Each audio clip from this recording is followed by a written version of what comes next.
All right, shalom, shalom. First off, give all praise, honor, and glory unto Yahweh, Bahashim, Yahushai, Bahashim, Rakarkadash, giving double honors to the apostles and elders of the GMS, whom taught me this truth. Salutes and honors to the elect brothers across the four corners who are enduring in both truth and in sincerity, all the men and women who follow. This is Brother Kratazah from the Fountain of Living Waters, coming back at you with another lesson through the spirit and power of Yahweh, Bahashim, Yahushai. This lesson being entitled Iran War, the beginning of the end for the world. All right. And that's really what this is. This is just like the opening act to the beginning of the end of the world. Right. Because there was Iran is really just the appetizer to the main course of Russia. So, with that being said, let's pull up the scripture and just get some context on why Iran is relevant in the first place, and how it's prophecy that Iran would be a major player in these times. So, Lord, this whole lesson is edifying. So, let's start at Ezekiel 38:1. It says, "And the word of the Lord came unto me, saying, Son of man, set thy face against Gog in the land of Magog, the chief prince of Meshach and Tubal, and prophesy against him." Now, Gog, right, which is in the land of Magog, that's speaking about Russia. If you go to one of these old maps, let's see if we can pull it up.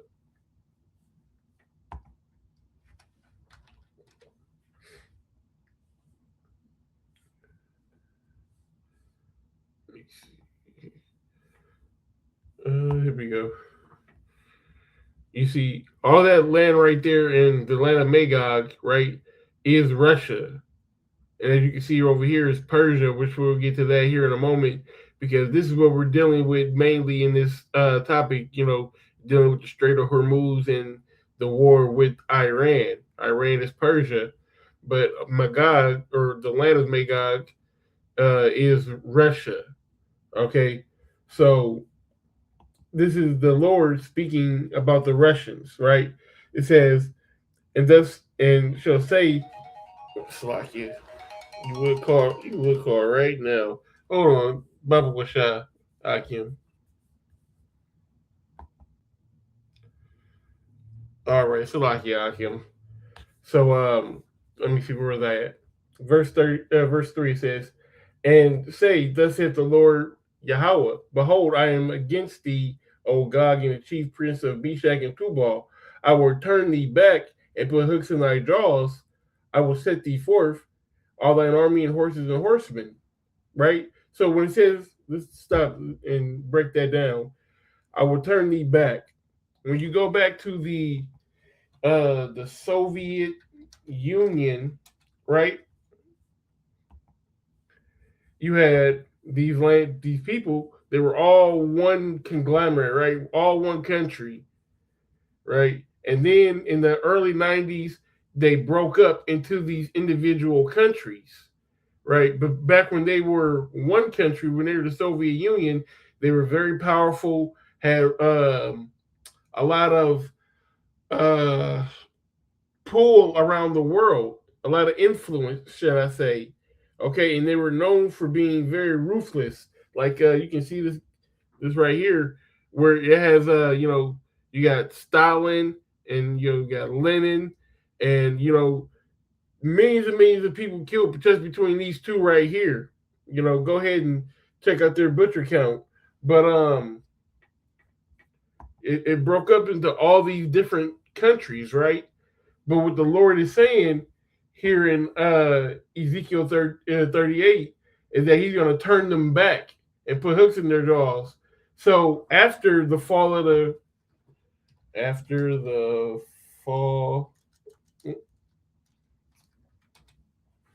right? So following 1991 collapse of the Soviet Union, 15 independent states emerged, making the end of the Cold War and initiating a chaotic transition to market economies. Russia became a successful state, facing severe economic decline and instability in the 90s, while the regions, who cares? So yeah, I think it was called the Hungry 90s.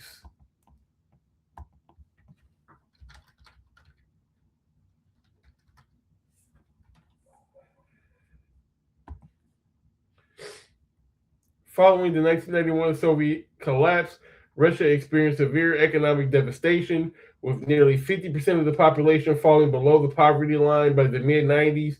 Hyperinflation over 1.5 million between 1991 and 99, destroying savings, causing chronic malnutrition, unpaid wages, and forcing citizens to rely on subsistence farming and bartering, right? So Russia was pretty much devastated after that, but now they've been built back up, right? In these times, and the Lord is putting that hook in their jaws and turning them back to that old Soviet way, that old Soviet Cold War mindset. Keep in mind, the Cold War, the Cold War lasted what, probably 40 years.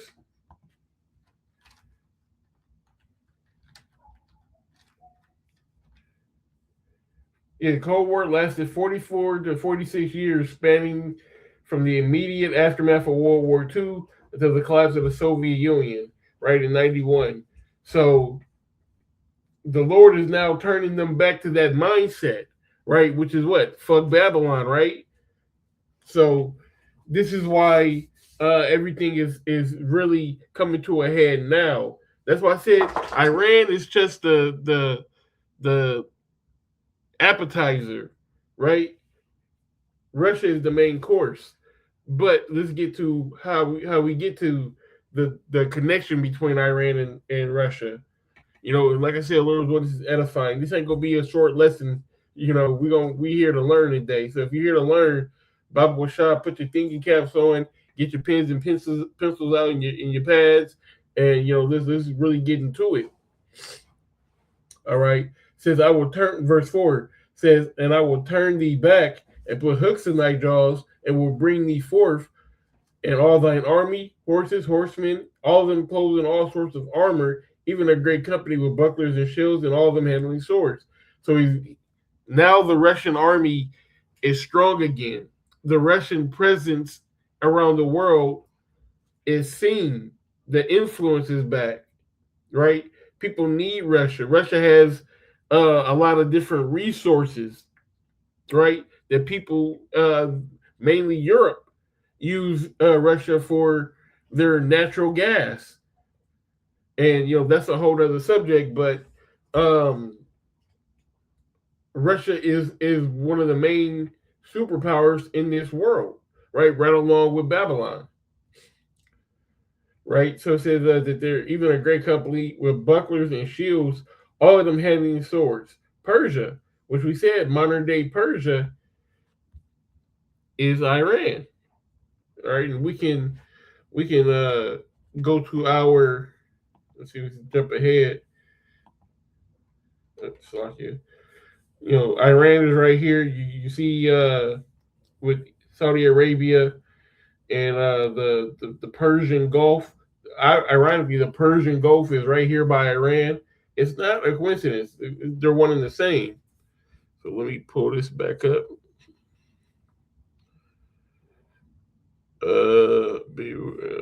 Damn. Here we go. Slovakia. So Persia, Ethiopia, and Libya, all of them with shield and helmet. Gomer and all his bands in the house of Togarma in the north quarters, and all his bands and many people with thee. Right? So it's naming all these different people and places, and I know it sounds really confusing, but you know, don't let it all get to you. There's a purpose for all these people to be put in here, and what is it? It says, "Be thou prepared, and prepare for thyself, thou and all thy company." So it's telling Russia to be prepared to do what uh, all the companies that are assembled unto thee, and be thou a guard unto them. So Russia is to guard uh, Ethiopia and Persia and Libya, And if you um, remember, Libya was taken over, was it like 2012 or something like that? 2012, 2013. Bible prophecy has been happening in front of our eyes for years. And, starting with the apostles on down, brothers have been speaking about this. And now it's really being made manifest in front of our eyes, right? So it says, Be thou prepared and prepare for thyself, thou and all thy company that are assembled unto thee, and be thou a guard unto them, right? So now Russia is that guard unto Iran. So this Iran war is just the first step, okay? It's going to escalate, but this is why these are the beginning of sorrows. Let's get that real quick while we here.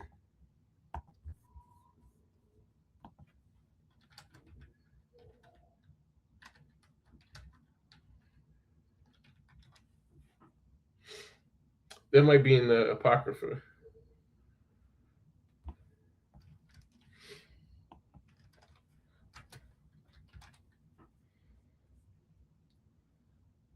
Okay, yeah, all right. I knew I wasn't tripping. Matthew 4 and let me see. I started at 6. It says, And you should hear of wars and rumors of wars. See that ye be not troubled, for all these things must come to pass, but the end is not yet. For nation shall rise against nation, and kingdom against kingdom, and there should be famines and pestilence and earthquakes in diverse places. All these are the beginning of sorrows.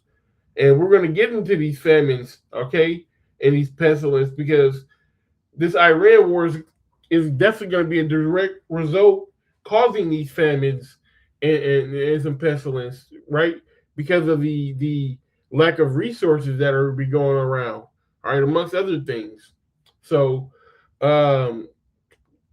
let's get into it, right? So the Strait of Hormuz, all right. If you don't know what it is, let me see. I might have a little better picture. See if I can bring up another map.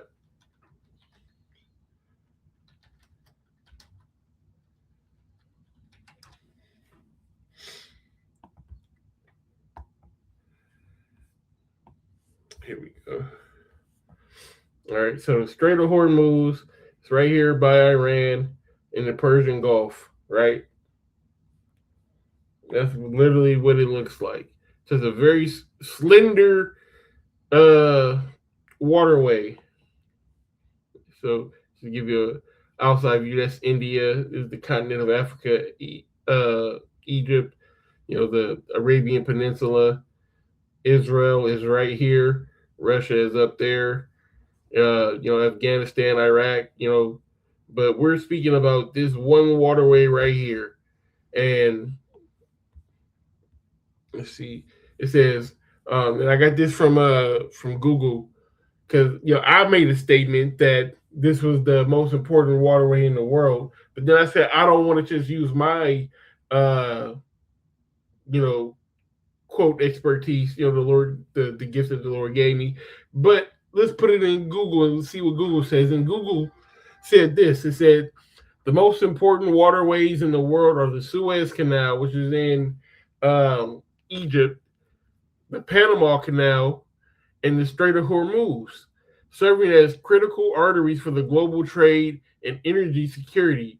The Suez Canal connects Europe to Asia, 10% of global trade, while the Panama Canal connects the Atlantic to the Pacific Oceans, and the Strait of Hormuz is the world's most vital energy choke point, handling 20% of global oil flow. So all these countries over here, okay, let me see if I can bring back up all of these countries here are oil rich. Saudi Arabia, Iraq, Iran, Syria, all these countries have a lot of oil, okay? And in order to ship it, they ship it through the Persian Gulf. Now, this is where all their ports are, along the Persian Gulf, okay? So when you say, well, why can't you just go a different route. Well, all the ports are on the Gulf, and what they're doing, they're blocking this right here. All right, they're saying that if any ships try to pass, we're gonna shoot missiles and blow ships up, and they did that, and niggas ain't testing the theory, right? But around 82 to 90% of the crude oil and constant moving is in socket. Around 82 to 90% of crude oil and constant moving through the Strait of Hormuz is destined for Asian markets. So the people who are really, really suffering is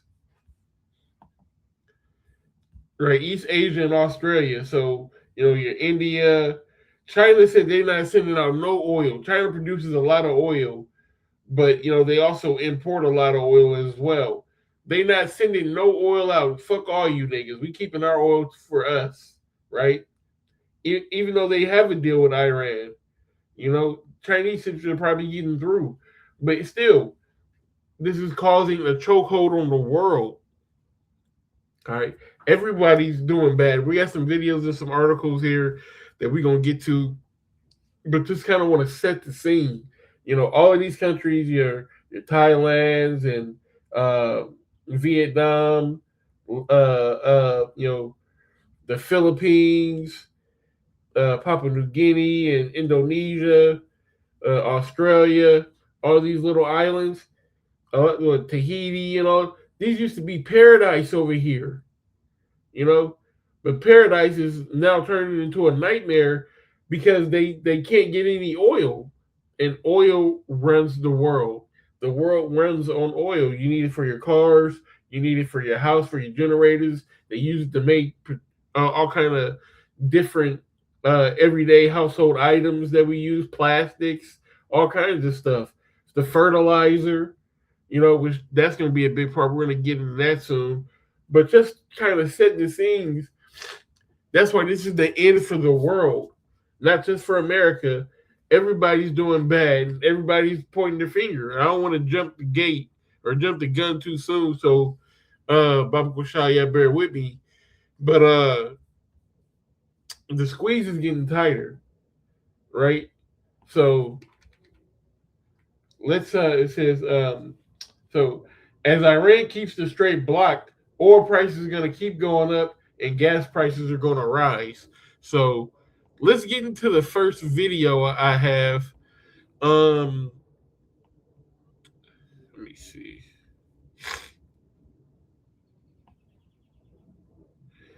I'm gonna just play the audio. I'm not gonna play the actual video.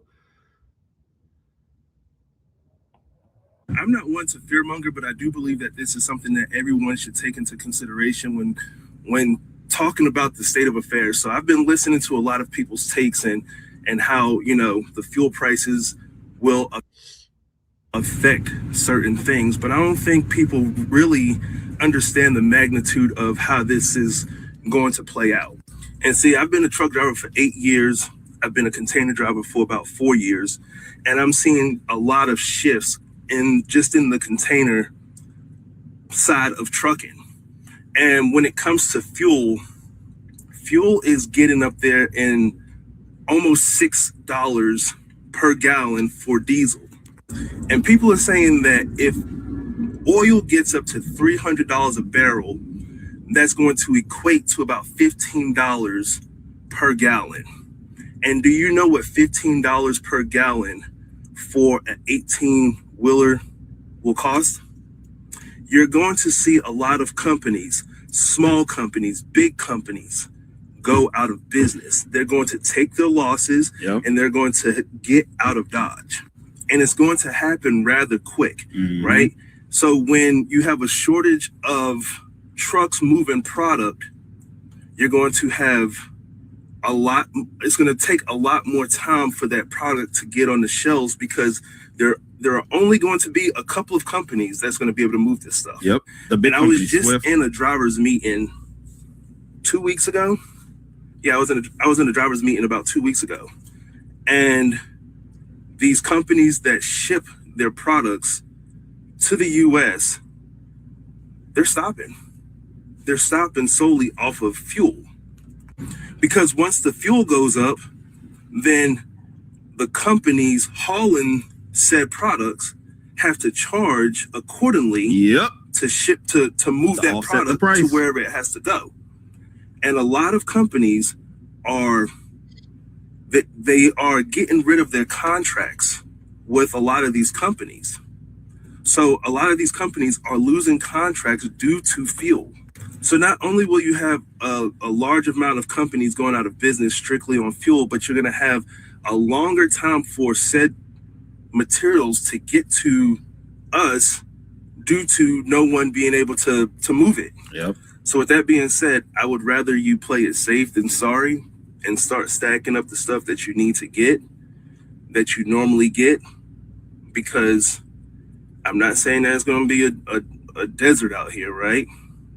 But it might just be a desert out here. It's definitely about to be a hard time for a lot of trucking companies, especially your small 1 to 2. Right. You know, he said it might be a desert out here because the companies, imagine like you got a Land Rover and your parts are coming from the UK. You know, well, now that your parts are already more expensive because you got a foreign vehicle, and now they got to ship those parts to America. The price of those parts is going to probably, you know, increase by half, if not double, you know, as this crisis gets worse and worse and worse. And matter of fact, good old Nero put out a tweet today. Let's see if I can pull it up.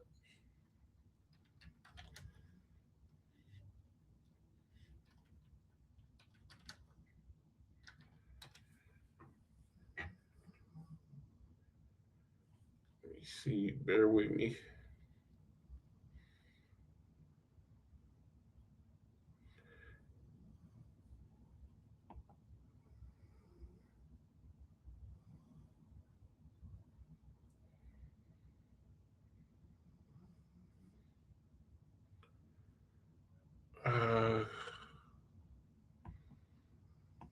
He put out so many of them. Just bear with me here.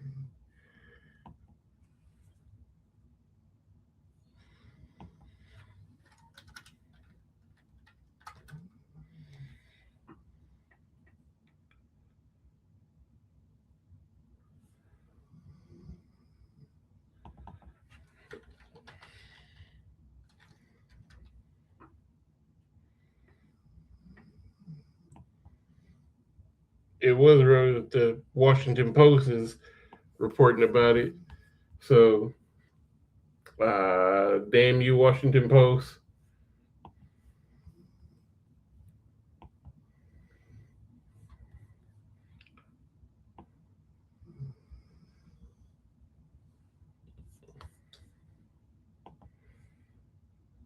Let's see. Yep, that's it. It says Tuesday will be Power Plant Day and Bridge Day, all wrapped up in one in Iran. There will be nothing like it. Open the fucking straight. You crazy. It says, or you will be living in hell. Just watch. Praise be to Allah, President Donald Trump. So he's really talking reckless to these people. And you know, we're gonna get on that here in a little bit, but he had to, he got to, you know, because what they trying to do ain't working.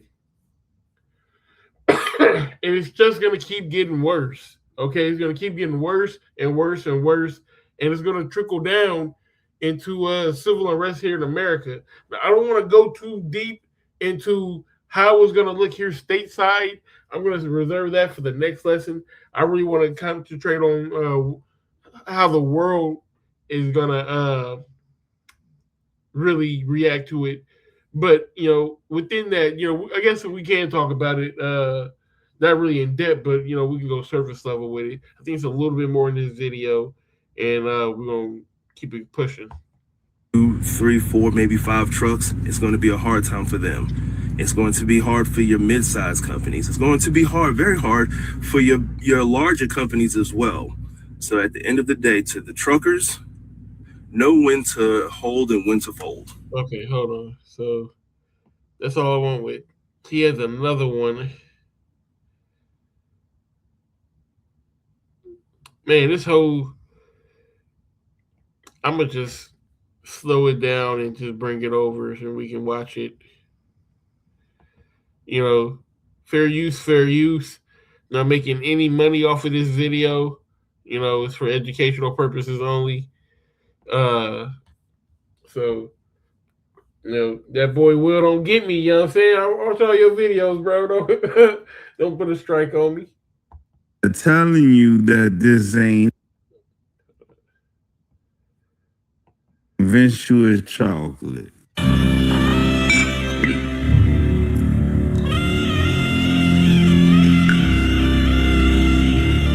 mean, let me show you what number 47 has done as far as Australia to the truckers. I'm on a quarter of a tank and been driving for about 500 kilometers and not a drop of diesel anywhere.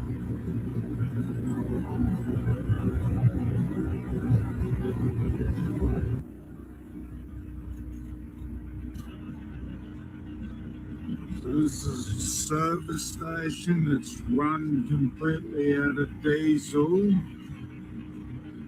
And these trucks here are all waiting. And this is like this across South Australia and now Victoria. Out of my hand. Has caused a global catastrophic crisis. If you found this sad but informative, please like, comment, follow, and share. Hey, bro, I know one thing. When that boy finally don't wake up, boy, then you gonna, yeah. You know. Yeah, I know it's hard out here for a pimp. Look at that thing. This, when I tell you, this man got 231 gallons of gas for $11.56. That is ridiculous. The fuel and how it's going to directly affect trucking companies, and that we are about to see a bunch of trucking companies plummet. They're going to go under, they're going to sink. Especially a lot of your smaller companies, your 1 to 2, 3, 4, 5 trucks in that company, your mid-sized companies, and quite a few of your huge companies, your mega carriers, are going to fail. And a lot of people in the comments were saying, oh man, trucking's going to be fine. We're going to get through this. We have the surcharge, and then it's going to roll over to the freaking consumers. And you're right. It is going to, in some instance, directly affect the consumers. But y'all are not understanding. With the price of fuel going up, everything else goes up. Yep. And like I explained yesterday, with the prices of fuel going up, the people from overseas that are shipping over here to the United States, they are backing out of contracts because they don't want to level things out when it comes to paying these companies more money to ship the goods that we need over here. Now I left this up here on purpose. A month ago, the price of diesel was at $3.50 per gallon. Right now, it's at $5.20 on average across. The last time I filled up, it was $5.19, and I spent $125 on my shit. Across Georgia. I've seen $5.60, close to $6. And when they're saying that the price of a barrel of oil is about to be. Let me bring this over here for y'all so I can see what he's saying. The current average in Georgia was 373. Right now, that's what it is. Right now, the current average in Georgia is 373 for regular and 520 for diesel. That's crazy. You know, but hey, it's just going to keep going up. It's just going to keep going up. Be $300 per barrel, and that equates to about $15 per gallon. There are about to be a lot of trucking companies, small, mid, and large, that are about to sink. Yep. They're about to go under. Big facts. And you think that these companies are about to tell you the truth? They know what's going on, right? But they're going to look out for the best interests of themselves and their company. And they rather take a loss and get out of it before it gets worse. And I've seen it. And hopefully with you, if you're a truck driver, I've been a truck driver for about 8 years now, right? Those that have been in trucking long enough, y'all have seen companies.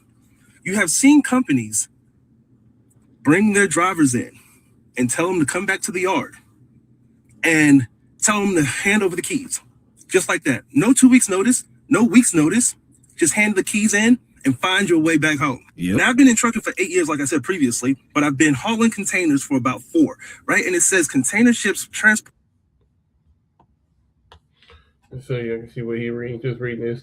Container ships transport the vast majority of U.S. imports, roughly 95% of the world's total cargo moved by sea. He's gonna read it, but just if y'all want to screenshot it or write it down or whatnot, this is what he's reading. The vast majority of the U.S. imports, with roughly 95% of the world's total cargo moved by sea. In 2025, the U.S. container imports remained high, with August reaching 2.5 million TEUs. Now I want you to really pay attention to this. Really pay attention to this. Key goods. Top containerized imports include furniture, auto parts, apparel, and electronics, say the Port of Los Angeles. Crazy. And what do trucks need to keep on moving? Diesel. Auto parts. And these trucks, they break down left and right, Yep. especially these newer model trucks. So if they cannot afford fuel at $15, which I don't think is going to get there, but $7, $8, $9 even is going to put people out of business. But if they cannot afford $7, $8, $9, they're not going to be able to afford $15. And if their trucks break down, they're going to have to pay for the not the electronics, but they're going to have to pay for the auto parts to fix that truck. And that's going to be at a high price. So when you see that, when you see fuel prices and auto parts going skyrocketing, you're going to see companies plunder. Mm-hmm. And that is why when you see... And these are the same companies that ship all of our food to the stores. Walmart has to have those big 18-wheelers to stock the stores. You might pull up to like a gas station, a Quick Trip or whatnot, and you see that big Quick Trip sign or Quick Trip sign on the back of the 18-wheeler, and they're in there stocking the shelves and putting all the stuff in there. Everything comes in on these 18-wheelers. Your food, your bottled water, everything, man. Anything that you can get in the store is going to come in on a truck. And when these trucks aren't moving, those shelves are going to be really empty. All right. And this is how you're going to, as we said, wars and rumors of wars and famines and earthquakes in diverse places. This is how we get there. This is how you get there. So he has a little bit more to say on this, but I'm going to jump real quick and kind of move on. Not really move on, but we're going to circle back to him. But just to go back to what I was saying as far as, East Asia and Australia, how it's affecting the other places around the world. Because we don't want to just talk about America. We're talking about the end of the total world. So Asia is suffering the most. This is from March 31st of this year. Asia is suffering the most from the energy crisis due to Iran war. All right, this is from AsiaFinancial.com. It says, an escalating war in Iran is likely to have the most serious impact on Asian nations because the continent depends on the Middle East for the majority of its fuel imports, experts say. Asia imports at least 60% of its crude from the Middle East, which I believe the number that I found was actually closer to 90%, 82 to 90%. But it could be, it's a high ass number. We know that, right? So it says Asia imports at least 60% of its crude from the Middle East, which ships its exports largely through the Strait of Hormuz. Access to that critical waterway, however, remains cut off for the majority of the world due to a blockade by Iran in response to U.S.-Israel strikes on the country last month. The blockade has sent shockwaves across global energy markets, but Asian countries have been hit the hardest as they have fewer alternatives, right? There's no natural oil in most of those Asian nations. Fuck it. These nations over here are really more known for their spices and things like that. That's what they export. Their spices, their flavors, things like that grow naturally in this climate. But hey, even that's going to be hard to do in these times because they don't have the fertilizer. Just bear with me. My nose is kind of getting stopped up. I'm gonna just take a quick break here. All right, Salakia. Let's get back to it. It says, we think Asia will, for now, be the one suffering the most. Gene Maynard, president of maritime analytics firm Kepler, told AFP. Maynard said Asia did not have enough energy resources of its own to fill the gap. In China, in big countries like the Philippines or in Indonesia, so it's a real energy crisis. And I'll put the link in the description for this. Let's move on. Actually, let's move back. Let's move back to finish what he had to say. No. I got a couple more videos I want to show you. We're going to circle back to his video, but let's check out this one. This is from Australia. Me, mate. You gotta be kidding me, mate. Hey, you gonna leave anything left for me? Hey, don't take all that fuel, mate. What about me? God damn it, man. He's leaving nothing. He's taking it all. Greed. You greedy man. You greedy man. And so this guy says, people are acting like the fuel station is empty after 10 jerry cans. Well, motherfucker, it might be. Because people are here in America and they're not understanding. Maybe he's not in America. He might be in China or some shit. But people aren't understanding. The further you are away from the Middle East, okay, these people in Australia are thousands of miles away from their source. They not getting no oil. Ain't no oil growing or being farmed in the outback, however the fuck you want to say it. They're not drilling for oil out here. Let's look it up, okay? Because I don't want to just speak from my heart. How much oil is imported to Australia?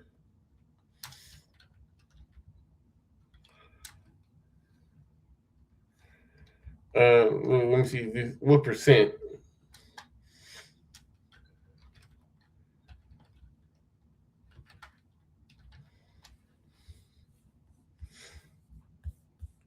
Exactly. Australia imports approximately 90% of its total liquid fuel, petrol, diesel, and aviation fuel, or is it jet fuel, with heavy reliance on Asian refineries, right? Recent reports indicate nearly 91% of transport fuel is imported, right? So if they don't get any, if the gas station run out of gas, they might not get gas for another week. Who knows? Maybe this is it. Who knows? And I can understand why he's doing it to a certain point, but I also see this guy like, bro, everybody need gas, bro. And yeah, he is being a greedy man, but it's about to be a dog-eat-dog world out here. All right, Jacob's Trouble is on the rise. Okay, and this is the start of Jacob's Trouble. If you really want to get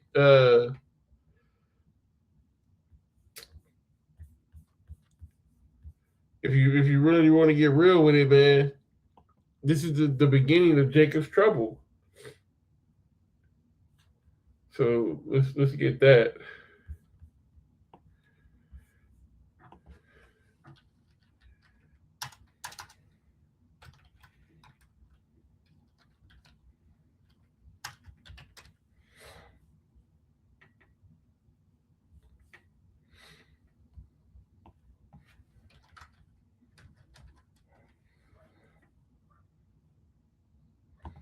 This is Daniel 12:1. It says, "And at that time shall Michael stand up, the great prince, which will stand for the children of thy people, and there should be a time of trouble, such as never since there was a nation, even at the same time. And at that time thy people shall be delivered, everyone that should be found written in the book." Now, here in Babylon, Jacob's Trouble, for the Israel, well, Jacob's Trouble is really for the Israelites, okay? So I'm not going to say Jacob's Trouble for the world. It's just, because Jacob's Trouble is for Jacob, and the heathens aren't going to experience Jacob's Trouble. So that's really not a good scripture to add to that. So Salakia for that. I'll rescind that, through the Spirit, Bible Wishai. But the world is going to feel it. The world is feeling it, and it's just going to get worse. All right, so let's look at some other videos.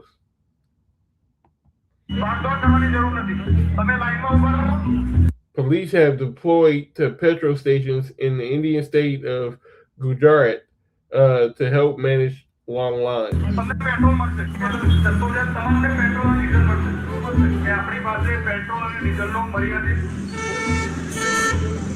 As people panic over possible fuel shortages caused by the U.S.-Israeli war on Iran. From last 24 hours, I'm seeing that queue is only long. People are waiting in petrol pump from day and night, and people also are helpless, but they can't speak anymore. The disruption shipments through the Strait of Hormuz has hit India hard.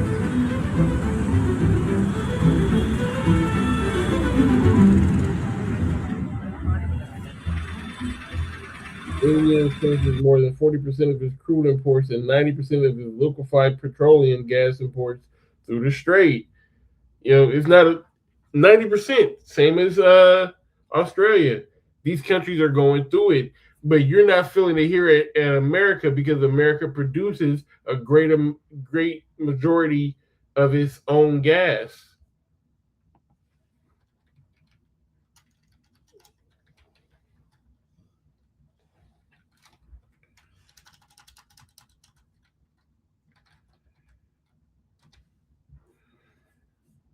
America imports 30 to 35%, right?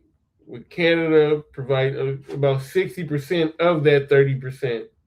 So, America is feeling it, but not that much. We don't go to the Middle East to get our gas, okay? We're getting it from home here in Texas and California and other places around the country and from Canada, So just because you're not feeling it here at home, you better believe they're feeling it hard as hell on the other side of the globe.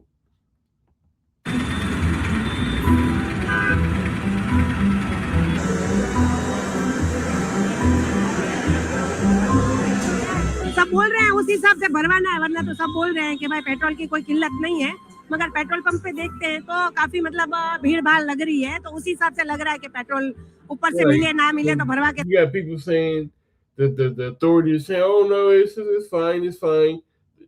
Hey, when they should say peace and safety, you know, that's what it is. They're saying peace and safety, but you know, sudden destruction is coming upon these people.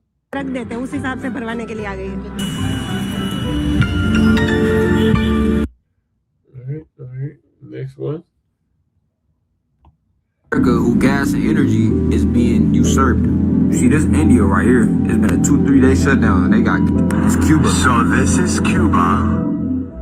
There is no electricity anywhere because there's no oil, there's no energy, and this is what it looks like.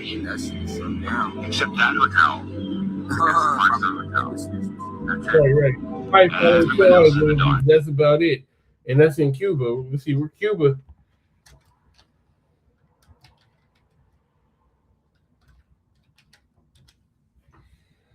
Well, they were getting theirs from Venezuela. Guess what happens in Venezuela?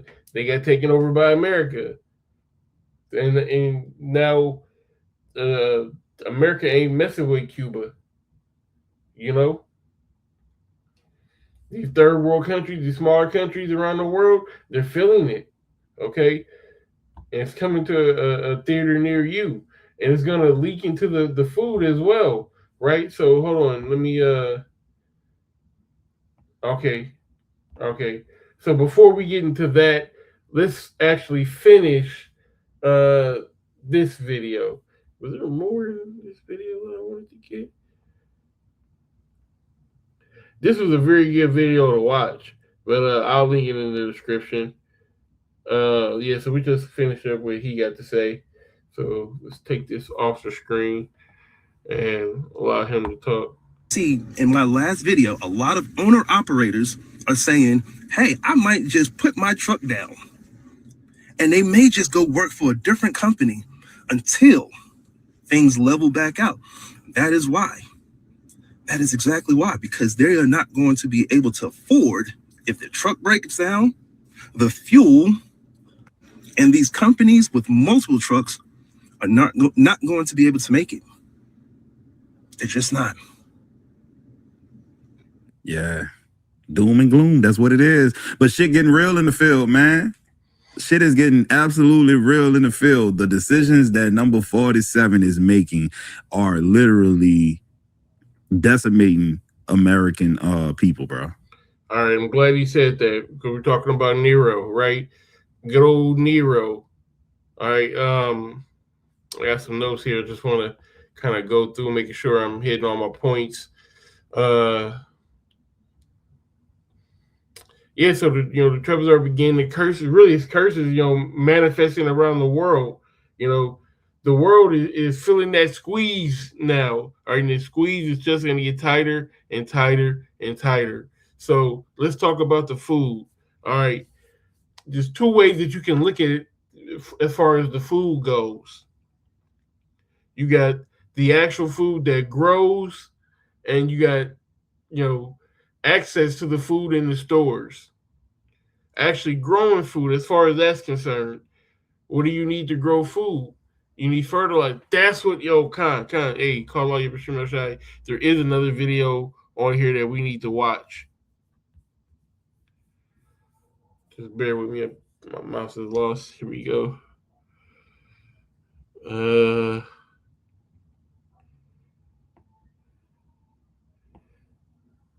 Yeah.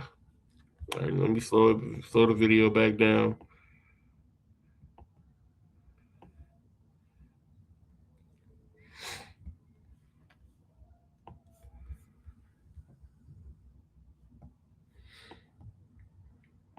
Bruh.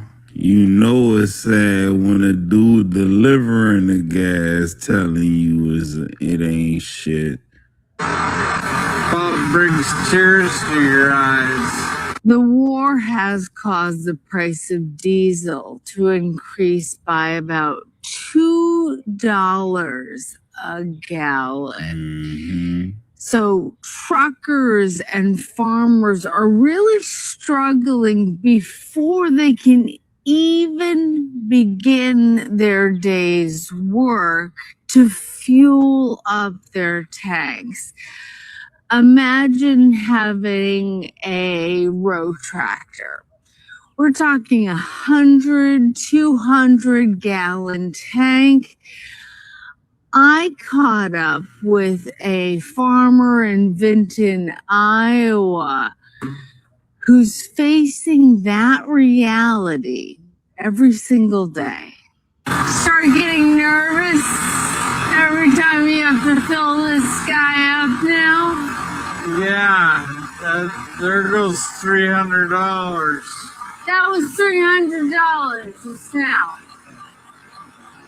How would that have compared to before the war?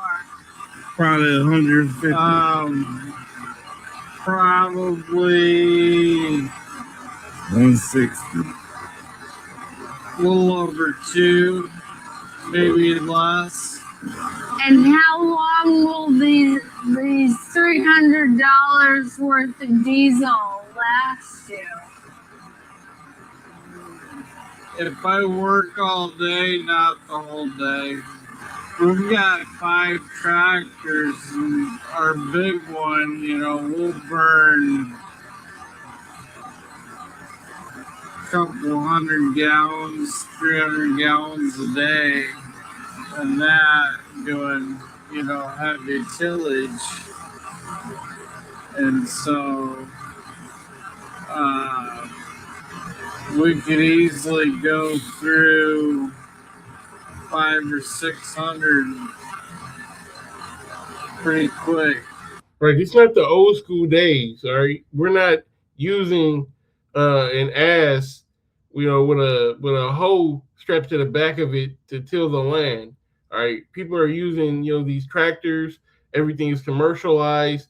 People got acres and acres of land that they need to get tilled and work to do, and it take these big machines, and these big machines run on diesel fuel, right? So if the farmers are having issues, producing the food, then there's not going to be food for us to eat. Conversely, if the truckers or the trucks aren't able to ship the food from city to city, if you can't boat the food from city to city, if you can't railroad the food from city to city, the shit's going to slow down and it's not going to be available, which is going to cause mass hysteria, right? It's going to cause an inflation in prices, right? Matter of fact, it could cause an erratic movement within the dollar. So, hey, them scriptures right there. Let's get that.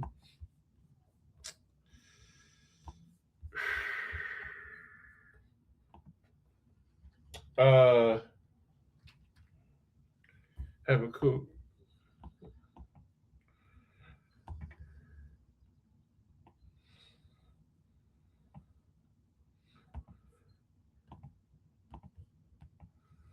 Right? It says Habakkuk chapter 2 and verse 6.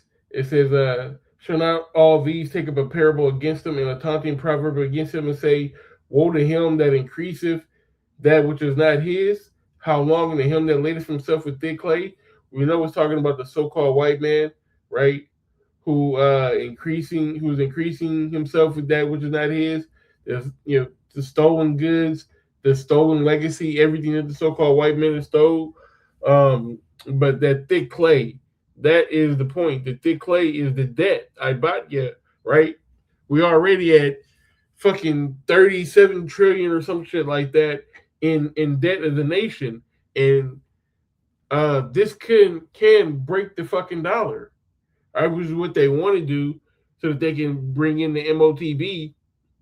But this is all interconnected, and that's really the point that I want to try to hammer home in this video. Everything is interconnected. Everything is the butterfly effect or the snowball effect. Everything has the ability to pop off from this one event, which is why I'm telling you, brothers, we are short on time. We are very sure we are at the end, and the end is manifested. The end is being brought together in front of our eyes. We can feel it, we can hear it, we can smell it, we can taste it.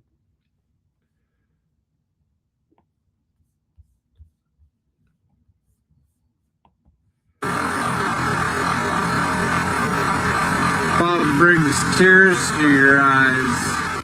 And truckers are feeling the pain too. An average semi can hold about 300 gallons in the tank. So we're talking thousands of dollars of additional costs, which for all of us is going to mean higher prices. These are not rounding errors. Right. So let's just say you're a fucking Twinkie truck, right? And just carrying all the goddamn Twinkies that need to be wherever they need to go. And the Twinkie is $1 a Twinkie. But now gas prices are going up, and it used to cost, let's say 20 cents a Twinkie to go from point A to point B. Now it costs 50 cents a Twinkie to go from point A to point B. Well, guess what? That $1 Twinkie is now going to go up to $1.30 minimum, probably $1.50. That's how it works. That's how it works until the Twinkies aren't going to be in the store anymore, because the Twinkie factory just said, "Fuck it, we're not going to keep paying these prices, and they're just going to, like old boy said, cut their losses and just go out of business." Yeah, and I want to give y'all an idea of what they saying in the comments, yo. Ask him who he voted for. Who did he vote for? I voted to be a racist, not poor. Ask him who he voted for. Don't worry. I don't give a damn about none of that. We don't. It's all rigged anyways. It's two sides of the same coin. So I think that's all we wanted with that video. Like I said, it's a really good video. I'll leave the link in the description along with everything else. But let's go to the article. Yeah. So we talked about food here in America. Let's talk about food over in Asia and Australia, right? On the other side of the world. It says, this is from the Interpreter. It says, let me see, what's the date on this? I don't have a date. Let's see if I can find the date. Okay. Oh, there we go. From March 17th. It says, beware the long reach of the Iran war in Asia's food systems. Disruption to fertilizer supplies could lock in a food price hike across South and Southeast Asia. Now, one of the things about Asia and Southeast Asia is food prices have always been cheap. I kind of wanted to go visit the Orient and, have a holiday over there, so to speak. And everything that I've seen in every country I looked at, food was cheap universally, But with all this going down, number one, I'm definitely not going over there. Number two, the prices, that were so attractive that will make someone to travel over there are going down. And matter of fact, I want to watch some of these travel videos. Maybe I'll do that. I used to watch these travel videos of guys who left America and who are over there and they're having fun, this, that, and the third or whatnot. But I want to see what they're saying now, and we can get a good idea on how it really is over there. But those food costs are going to be rising. The tourism is going to be shrinking. You know, the countries that were living deliciously off of Babylon, right, and living deliciously off the American dollar in the world, they're going to be suffering, right? All right, so it says the Iran war threatens more than global energy supplies. It looms as a potential food shock, right? Emerging South and Southeast Asian economies are particularly exposed. Much of the oil that would ordinarily transit the Strait of Hormuz is headed to Asia, but a third of the world's fertilizers also pass through this regional choke point. Experts of sulfur, a key ingredient in phosphate fertilizers, have also come to a halt. These dual shocks will compound. They're going to add up. Food and fertilizer prices generally follow oil and gas prices as costs of production and transport rise. Across South and Southeast Asia, more than half of agricultural fertilizer agricultural fertilizer use is nitrogen based.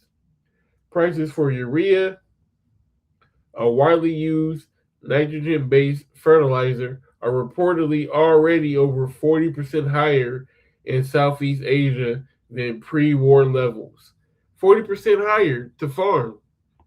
And you're talking about people who are already poor. People who living off of fucking 37 cents a day, 12 cents a day. If you're living off of 12 cents a day, and now that you're the price, let's say it costs 10 cents a day for you to live, and you're making 12 cents. Well, now it costs 16% or 16 cents, and you making that same 12 cents a day. You're going under. I hope you're following me with that. Maybe I need to bring up a.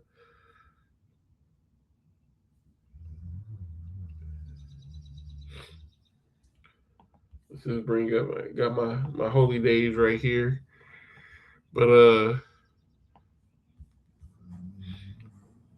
let's see. All right, so you're in Asia and you make 12 cents a day, right? 12 cents a day, and it costs 10 cents a day to live. So really, you got that extra 2 cents of breathing room every day, right? Which gives you that 2 cents a day breathing room. Now, prices increased by 40%. So 40% of 10 is 4 cents. So now it costs 14 cents a day, and you still making that same 12 cents a day. Now you're at minus 2 cents a day. Now you need to cover 2 more cents a day. You're underwater, you're suffocating. You are already poor. Now you're even more poor. This is what people are going to be facing. This is a quicker than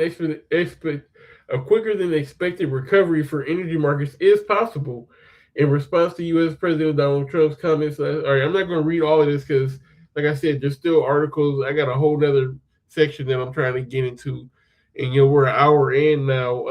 If you're still rocking with me, call Lawyer Bishmael Shahid Dawada. We're trying to get this education out, right, for the people.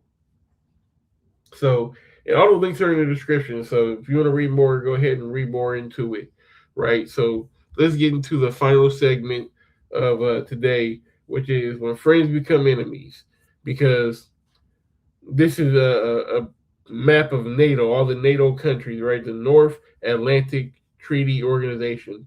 North above the equator, all these countries are above the equator, and this is the Atlantic Ocean. So really it's the white countries that are above the equator. is really I guess that would be the what's it called, the tropical of Cancer or Capricorn, one of the two. Tropic of, yeah, one of the two. Who cares? But all these countries, they're starting to get into it because they're feeling the burn. They're feeling the effects of the war, that's taking place way over here in the Persian Gulf, right? It's affecting them here. They're not too far from it. But old Nero, good old Nero over here, he's the one that has the ability to stop it. So let's check out this article. Sakya from the Guardian from March 31st. It says, "Get your own oil. Trump launches a tirade against Europe for not joining the Iran war." And his thing, which, to be honest, Trump kind of got a point here. There's a mutual combat agreement. NATO mutual defense. NATO mutual defense centered on Article 5 of the 1949 North Atlantic Treaty dictate that an armed attack against one member is an attack against all, right? This collective defense pledge obliges members to assist the attack party, including through armed force, to restore security. It has been invoked only once after 9/11.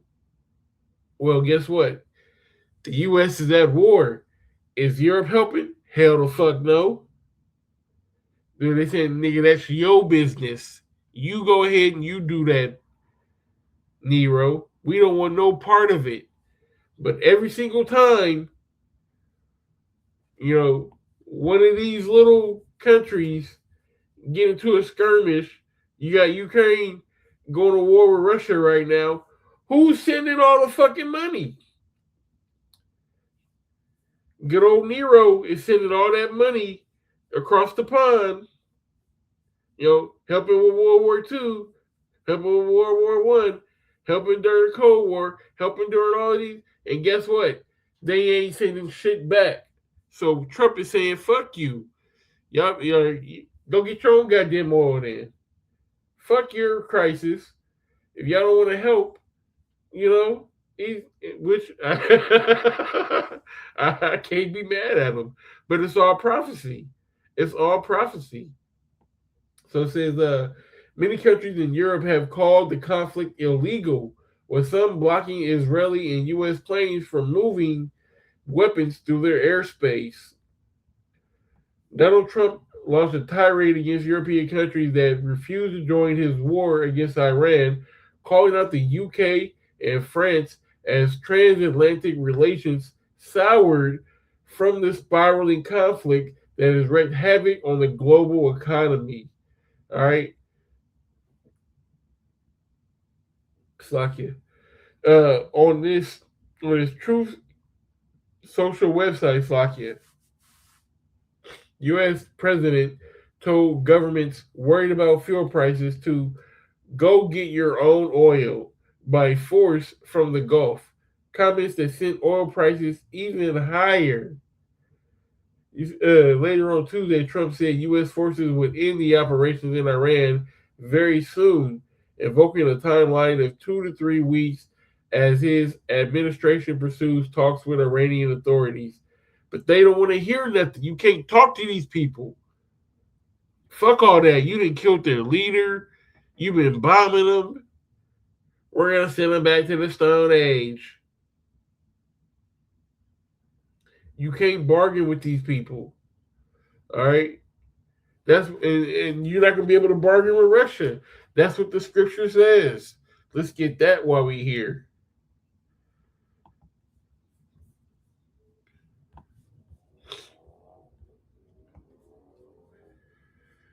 All right. That's Isaiah 13.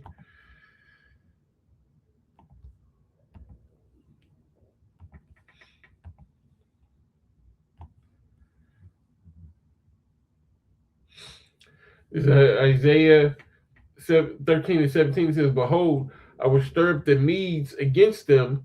And the Medes is also speaking about the Russians. It says, "Which shall not regard silver, and as for gold, they shall not delight in it." They're not going to be able to pay these people off. You can't pay off Russia. You can't pay off Iran to stop. All right, there is no peace. There is no deal. There is no. Can we all just get along? No, Rodney, we can't. All right, because the Lord has a destination. The Lord has a cake bake. The Lord has a trick bag. Whatever you want to call it, the Lord has a plan for America and is doom and destruction. So no, we can't get along. This is all part of the plan. So I'll let y'all, again, all the links in the description. Let's see the clapback from the New York Times on April 2nd. Today is the 5th. It says, Macron snaps back at Trump, reflecting Europe's growing anger over Iran.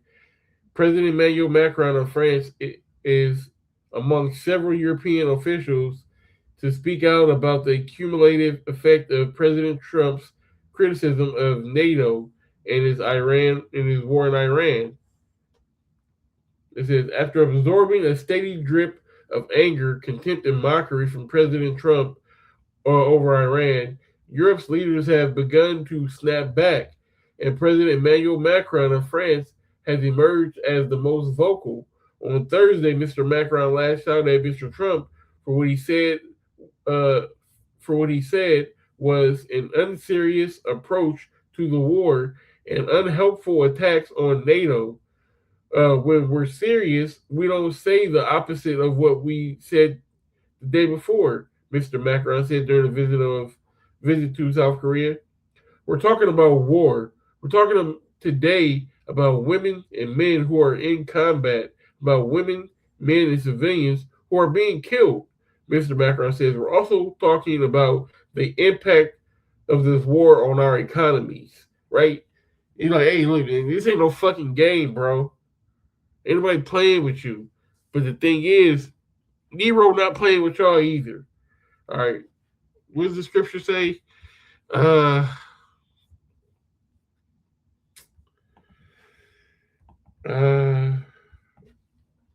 king's heart is in the hand of the Lord. Proverbs 21 and 1. The king's heart is in the hand of the Lord. As the rivers of water, he turneth whithersoever so he will. Right? So the Lord is working on Donald Trump, on Nero. All right? Telling him where to go. The Lord is hardening his heart just like he hardened Pharaoh's heart. This is bigger than, Macron or France or the UK or any one of these little countries, man. These prophecies were written thousands of years ago. So now that leads us to where we're at right now, and friends are about to become enemies because you have all these countries around the world, right? You got your Southeast Asian countries, and Asian companies, and Oceania, wherever you want to call it, Australia. All of these countries, you got your European countries. Everybody's suffering because of what they want to do and because the JOOs in our land want to do. So guess what? People are going to be like, hey, these niggas are the problem. Let's get rid of these niggas. Like you said, most of those countries believe it's an illegal war. So that's why they ain't helping. So, hey, Obadiah 1:7, all the men of thy confederacy have brought thee even to the border. The men that were at peace with thee have deceived thee and prevailed against thee.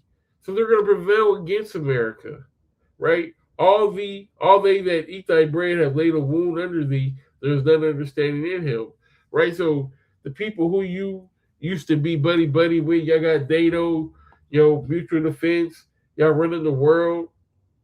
Now y'all enemies.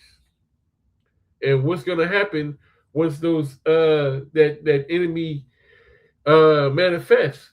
Hey, it's going to lead to the Third World War, or we're already in the Third World War, but it's going to, people are going to switch sides. People are going to align themselves against these people. And Jeremiah 50:14 says, put yourselves in array against Babylon round about. All ye that bend the bow, shoot at her, spare no arrows, for she has sinned against the Lord. So let's just look up these nuclear nations, and we'll end it with this.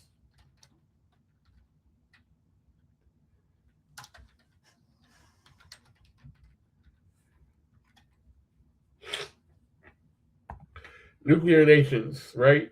Russia, the United States, China, France, the UK, Pakistan, India, Israel, and North Korea, right? So you'll have the United States and you'll have Israel, together. But all these other countries, Russia already don't like you. China don't like you. You're pushing away France and the United Kingdom.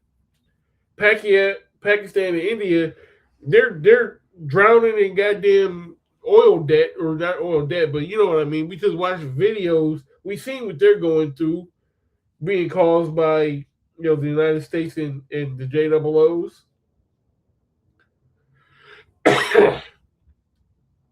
The picture is becoming clearer and clearer and clearer every day. So if you can't see it, man, you might not be the elect. Well, this is edifying. Watch this whole thing. And I want to give all praise, honor, and glory unto Yahweh, Bahashim, Yahushai, Bahashim. We're giving double honors to the apostles, the elders of GMS, whom taught me this truth. Salutes and honors to the elect brothers across the four quarters who are enduring in truth and in sincerity, all the men and women who follow.